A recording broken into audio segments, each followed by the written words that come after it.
এই বইটির লেখক অর্থাৎ নাম করা কবির ছিল অনেকগুলি শত্রু।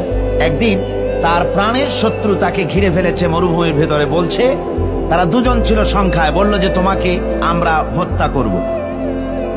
ইমরাউল কায়েস যখন দেখলো যে এদের হাত থেকে বাঁচার কোনো পথ নাই, তখন সে বলল দেখো তোমরা তো আমাকে মারবে, কিন্তু একটা কথা আমি তোমাদেরকে বলি, আমাকে মারার পরে আমার দুটো মেয়ে আছে, মেয়ে দুটিকে একটি খবর পৌঁছে দেবে।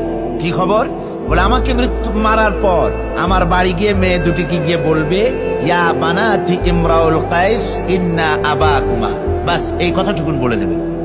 তো যারা হত্যা করবে তারা চিন্তা করলো যে এই কথার দ্বারা তো আমরা হত্যা করেছি, তা তো প্রমাণিত হবে না, সুতরাং মারতে অসুবিধাটা কি।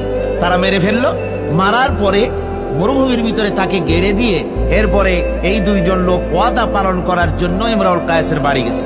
বাড়ি গিয়ে বলছে মেয়ে দুটোকে ডেকে যে হে মেয়েরা, তোমাদের পিতার সঙ্গে মরুভূমিতে আমাদের দেখা হলো, তারপরে তোমার পিতা আমাকে তোমাদেরকে একটা কথা বলতে বলেছেন, সেটা হলো এই ইয়া বানাতি ইমরাউল কায়েস ইন্না আবাকুমা। শোনা মাত্রই মেয়ে দুটি চিৎকার করে কেঁদে উঠেছে। তাদের চিৎকার শুনে আশেপাশের লোকেরা এসে জিজ্ঞেস করলো তোমরা কাঁদছো কেন?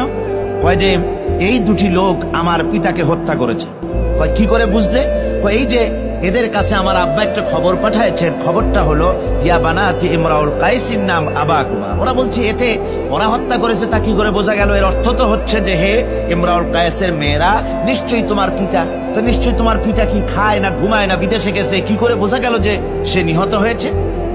মেয়ে দুটি বলছে দেখো আমার পিতা যে কবিতার পংক্তি বলেছেন এর দ্বিতীয় লাইন আমরা জানি কি হবে, ইয়া বানাতি ইমরাউল কায়েস ইন্না আবাকুমা, এর দ্বিতীয় লাইন হবে কাদ কুতিলা ওয়া কাতিলুহু লাদাকুমা, এর দ্বিতীয় লাইন হবে নিশ্চয়ই তোমার পিতা নিহত আর হত্যাকারীরা দুজনই তোমাদের সম্মুখে উপস্থিত।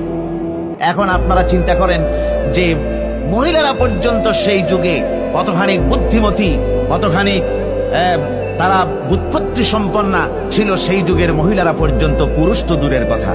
তো জ্ঞান বুদ্ধি সবই ছিল, সব থাকা সত্ত্বেও এই যে তারা চুরি করত, ডাকাতি করত, জিনা করত, ব্যভিচার করত একটি জিনিসের অভাবে। কয়টি জিনিসের অভাবে?